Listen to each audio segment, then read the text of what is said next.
ಲಕ್ಕಡಿ Aishu story ಕಡೆಗೆ ಹೋಗೋಣ ಈಗ. ಯಾಕೆ ಅಂತಂದರೆ ಕೇವಲ ಡಿ ಕೆ ಸುರೇಶ್ ಅವರ ತಂಗಿ ಅಂತ ಹೇಳಿಕೊಂಡು ಈ ಥರ ಯಾಮಾರಿಸಿರೋ ಪ್ರಕರಣಗಳು ಎರಡಾಗಿದ್ದಿದ್ರೆ, ಇನ್ನೊಂದು ಕಡೆಗೆ ಕುಮಾರಸ್ವಾಮಿ ಅವ್ರ ಕುಟುಂಬದ ಬಗ್ಗೆನೂ ಕೂಡ ಹೇಳಿಕೊಂಡು ಯಾಮಾರಿಸಿರುವಂಥ ಪ್ರಕರಣ ಇದೆ. ಇದು ಭಾಳ ಚೆನ್ನಾಗಿದ್ದೀರಿ ಅಪ್ಪ, ಈ ಥರನೂ ಯಾಮಾರಿಸ್ತಾರ ಅಥವಾ ಯಾಮಾರವರು ಹಿಂಗೂ ಯಾಮಾರ್ತಾರ ಅಂತ ಪ್ರಶ್ನೆ. ಈಗ ಐಷಾರಾಮಿ ಕಾರುಗಳ ಬಾಡಿಗೆ ಕಟ್ಟದೇನೆ ಮಹಾ ಮೋಸವನ್ನು ಮಾಡ್ಕೊಂಡಿರೋದಂತೆ. ಅದು ಬಾಡಿಗೆಗೆ ತೊಗೊಂಡಿರೋದಾ? ಇಷ್ಟೆಲ್ಲ ವಂಚನೆ ಮಾಡಿಕೊಂಡು ಸೂಪರ್ ಅಲ್ಲ. ಆಡಿ ಕಾರ್ ಅಂತೆ, BMW ಅಂತೆ, ಫಾರ್ಚುನರ್ ಕಾರ್ಗಳು, ಯಾವ್ಯಾವ ಸೀರೀಸ್ ತೊಗೊಂಡಿದ್ದಾರೋ. JDS ನಾಯಕರ ಹೆಸರಲ್ಲೂ ಕೂಡ ಸಿಕ್ಕಾಪಟ್ಟೆ ಬಿಲ್ಡಪ್ ಕೊಟ್ಕೊಂಡಿದ್ದಾರಂತೆ. ಅದ್ಯಾವುದೋ 50 ಲಕ್ಷ ರೂಪಾಯಿ ಮೋಸನೂ ಮಾಡಿದಾರಂತೆ. 14 ಕೋಟಿಯ ಮುಂದೆ 55 ಲಕ್ಷ ಯಾವ ಲೆಕ್ಕ ಅವ್ರ ಪ್ರಕಾರ ಅಲ್ವಾ? ಎಸ್. ಈ ಐತಲಕ್ಕಡಿ ಐಶು ಸ್ಟೋರಿ ಏನಾಗಿದೆ ನೋಡಿ. ಬಗೆದಷ್ಟು ಬಯಲಾಗ್ತಾ ಇದೆ ಐಶು ದೋಖಾ ಕಹಾನಿ. ಯಾರದ್ದೋ ದುಡ್ಡಲ್ಲಿ ಐಶ್ವರ್ಯ ಗೌಡ ಹೈಫೈ ಲೈಫ್. ಐಷಾರಾಮಿ ಕಾರುಗಳ ಬಾಡಿಗೆ ಕಟ್ಟದೆ ಮಹಾಮೋಸ.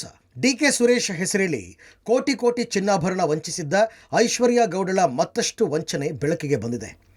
ಐನಾತಿ ಐಶ್ವರ್ಯ ಕಳೆದ 3 ವರ್ಷದಲ್ಲಿ ಬಾಡಿಗೆ ಐಷಾರಾಮಿ ಕಾರುಗಳಿಗೆ 1 ಕೋಟಿಗೂ ಅಧಿಕ ಬಿಲ್ ಪಾವತಿ ಮಾಡಿರೋದು ಬೆಳಕಿಗೆ ಬಂದಿದೆ.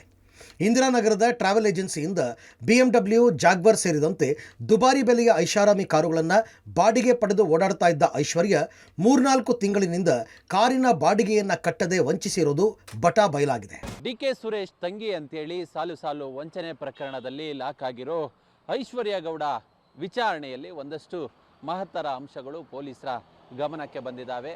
ಆಕೆ ಕಳೆದ 1 ವರ್ಷದಿಂದ ಬೆಂಗಳೂರಿನ ಇಂದಿರಾನಗರದ ಟ್ರಾವೆಲ್ ಏಜೆನ್ಸಿ ಒಂದಕ್ಕೆ 1 ಕೋಟಿಗೂ ಅಧಿಕ ಮೊತ್ತವನ್ನು ಪಾವತಿ ಮಾಡಿದ್ದಾರೆ ಅಂತೇಳಿ. ಅಂದರೆ ಆಕೆ ಈ ಒಂದು ಟ್ರಾವೆಲ್ ಏಜೆನ್ಸಿಯಿಂದ ಐಷಾರಾಮಿ ಕಾರುಗಳನ್ನು ಬಾಡಿಗೆಗೆ ಪಡಿತಿದ್ರಂತೆ. ಅದು BMW, ಜಾಗ್ವಾರ್, ಬೆನ್ಸ್, ಆಡಿ ಕಾರ್ಗಳನ್ನು ಬಾಡಿಗೆಗೆ ಪಡೆದುಕೊಂಡು ಓಡಾಟವನ್ನು ನಡೆಸ್ತಿದ್ರು. ಕಳೆದ 3-4 ತಿಂಗಳಿನಿಂದ ಆ ಬಾಡಿಗೆ ಹಣವನ್ನು ಕೂಡ ಕೊಟ್ಟಿಲ್ಲ ಅವರಿಗೆ ಅನ್ನೋ ಮಾಹಿತಿ ಪೊಲೀಸರ ತನಿಖೆಯಲ್ಲಿ ಗೊತ್ತಾಗಿದೆ. ಹೀಗಾಗಿಯೇ ಪೊಲೀಸರು ರಾಜರಾಜೇಶ್ವರಿ ನಗರದಲ್ಲಿ ದಾಖಲಾಗಿರ್ತಕ್ಕಂತಹ ವಂಚನೆ ಪ್ರಕರಣ ಸಂಬಂಧ ನೋಟಿಸನ್ನು ನೀಡಿ ವಿಚಾರಣೆಗೆ ಕರೆದಿದ್ದಾರೆ. ಇವತ್ತು ವಿಚಾರಣೆಗೆ ಬಂದಿಲ್ಲ. ಐಶ್ವರ್ಯ ಗೌಡ 3 ಐಷಾರಾಮಿ ಕಾರ್ ಸೀಸ್. ಆಡಿ, BMW, ಫಾರ್ಚುನರ್ ಕಾರ್ಗಳು ಜಪ್ತಿ. ಆರ್ ನಗರ ಪೊಲೀಸ್ ಠಾಣೆಯಲ್ಲಿ ವಂಚನೆ ಪ್ರಕರಣ ದಾಖಲಾಗಿದ್ದು ಐಶ್ವರ್ಯ ಗೌಡಳ 3 ಐಷಾರಾಮಿ ಕಾರುಗಳನ್ನು ಜಪ್ತಿ ಮಾಡಲಾಗಿದೆ. ಆಡಿ, BMW, ಫಾರ್ಚುನರ್ ಕಾರುಗಳನ್ನು ಸೀಸ್ ಮಾಡಿದ್ದಾರೆ. ಇನ್ನು ಆರ್ ನಗರ ಪೊಲೀಸರು ಐಶ್ವರ್ಯ ದಂಪತಿಗೆ ಮತ್ತೊಂದು ನೋಟಿಸ್ ಕೊಟ್ಟಿದ್ದು, ಇತ್ತ ವಂಚನೆ ಪ್ರಕರಣ ಸಂಬಂಧ ಮಾಹಿತಿ ನೀಡಲು ದೂರುದಾರೆ ವನಿತಾ ಐತಾಳ್ ಬ್ಯಾಟ್ರಾಯನ್ಪುರ ACP ಕಚೇರಿಗೆ ಆಗಮಿಸಿದರು. ಡಿಕೆ ಸುರೇಶ್ ತಂಗಿ ಹೆಸರಲ್ಲಿ ಸಾಕಷ್ಟು ವಂಚನೆ ಪ್ರಕರಣ ಸಂಬಂಧ ಐಶ್ವರ್ಯ ಗೌಡ ವಿರುದ್ಧ ಆರ್ ನಗರ ಪೊಲೀಸ್ ಠಾಣೆಯಲ್ಲಿ ಮತ್ತೊಂದು ದೂರು ದಾಖಲಾಗಿತ್ತು. ಇದೀಗ ಆ ದೂರಿನ ಆಧಾರದ ಮೇಲೆ ಆಕೆ ಬಳಸ್ತಿದ್ದಂತಹ ಐಷಾರಾಮಿ ಕಾರುಗಳನ್ನು ಇದೀಗ ACP ಭರತ್ ರೆಡ್ಡಿ ಅವರು ಸೀಸ್ ಮಾಡಿದ್ದಾರೆ. ಅದನ್ನು ಗಮನಿಸಬಹುದು. ಇದು ಆಡಿ ಕಾರ್, ಇದು ಆಡಿ Q5. ಈ ಕಾರನ್ನು ಸೀಸ್ ಮಾಡುವ ಕೆಲಸವನ್ನು ಪೊಲೀಸರು ಮಾಡಿದ್ದಾರೆ.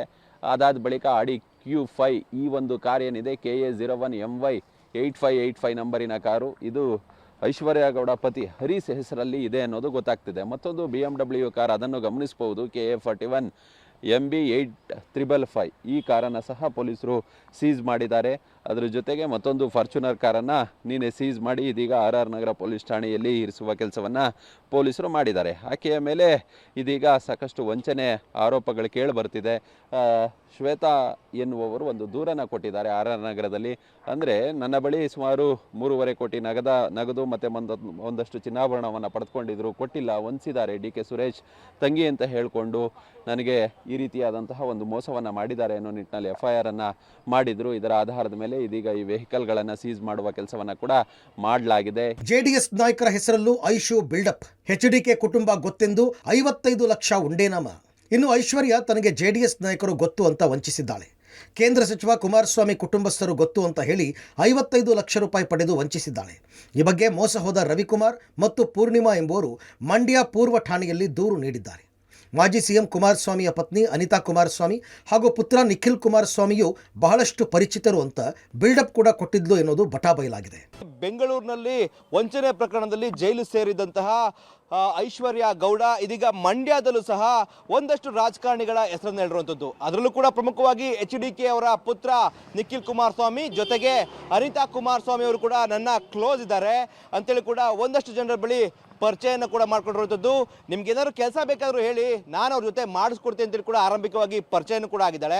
ಇದಾದ ಬಳಿಕವಾಗಿ ಅವರ ಬಳಿ 1 ಲಕ್ಷಾಂತರ ರೂಪಾಯಿಯನ್ನ ಹಣವನ್ನು ಕೂಡ ಪಡೆದುಕೊಂಡು ಜೊತೆಗೆ ಒಂದಷ್ಟು ಗ್ರಾಮ್ ಚಿನ್ನವನ್ನು ಕೂಡ ಪಡೆದುಕೊಂಡಿರುವಂಥದ್ದು. ಅಮಾಯಕ ಜನರಿಗೆ ಬಡ್ಡಿಯ ಆಸೆಯನ್ನು ತೋರಿಸಿ ಇವರಿಗೆ ವಂಚನೆಯನ್ನ ಮಾಡಿದ್ದಾಗಿ ಇದೀಗ ಮಂಡ್ಯ ಪೊಲೀಸ್ ಠಾಣೆಯಲ್ಲೂ ಕೂಡ ದೂರು ದಾಖಲಾಗಿದೆ. ಈ ರೀತಿಯಾಗಿ ಮಂಡ್ಯದ ಹಲವು ಜನರಿಗೆ ವಂಚನೆ ಮಾಡಿದ್ದಾರೆ ಅಂತೇಳಿ ಕೂಡ ಹೇಳಲಾಗ್ತಾ ಇರುವಂಥದ್ದು. ಜನರು ಪೊಲೀಸ್ ಠಾಣೆಯ ಮೆಟ್ಟಿಲೇರಿದಂತ ಮಾತ್ರಕ್ಕೆ ಸಾಧ್ಯ ಈ ಒಂದು ಪ್ರಕರಣದಲ್ಲಿ ಎಷ್ಟು ಜನರಿಗೆ ಐಶ್ವರ್ಯ ಗೌಡ ಯಾಮಾರಿಸಿದ್ದಾಳೆ ಅಂತ ಹೇಳೋದು ಬೆಳಕಿಗೆ ಬರಕ್ಕೆ ಸಾಧ್ಯ ಆಗುತ್ತೆ. ಒಟ್ಟಾರೆ ಐಶ್ವರ್ಯಳ ನಯವಂಚನೆಗಳು ಒಂದೊಂದೇ ಕಳಚಿ ಬೀಳ್ತಾ ಇದ್ದು ರಾಜಕಾರಣಿಗಳ ಹೆಸರನ್ನ ಇಲ್ಲಿ ತನ್ನ ವಂಚನೆಗೆ ಐಶ್ವರ್ಯ ಬಳಸಿಕೊಂಡಿರೋದು ಬೆಳಕಿಗೆ ಬರ್ತಾ ಇದೆ. ಅಲ್ಲದೆ ಈ ರೀತಿ ಅವರಿವರ ಹೆಸರನ್ನ ಹೇಳಿ ವಂಚಿಸುವವರಿಂದ ಜನರು ಸಹ ದೂರ ಇರಬೇಕಾಗಿದೆ. Bureau report, public TV. ಇನ್ನು ಎಷ್ಟು ಜನ ವಂಚನೆಗೊಳಗಾಗಿದ್ದಾರೋ, ಯಾರ್ಯಾರು ಆಚೆ ಬರ್ತಾರೋ, ಹೆಸರು ಹೇಳಿದ್ರೆ ದುಡ್ಡು ಅವ್ರ ಹೆಸರು ಅಲ್ಲ, ಯಾಮಾರಿಸೋರು ಎಲ್ಲರೂ ಬರ್ತಾರೆ, ಬಟ್ ಯಾಮಾರಿಸ್ಕೊಳ್ಳೋರು ಹೇಳಿ ಅಲ್ಲ ನೀವು ಈ ರೀತಿಯಲ್ಲಿ ದುಡ್ಡು. ಅಯ್ಯಪ್ಪ, ಲಕ್ಷಕ್ಕೆ ಬೆಲೆನೇ ಇಲ್ಲ, ಕೋಟಿ ಲೆಕ್ಕ ಆಗೋಯ್ತು. ಎಸ್.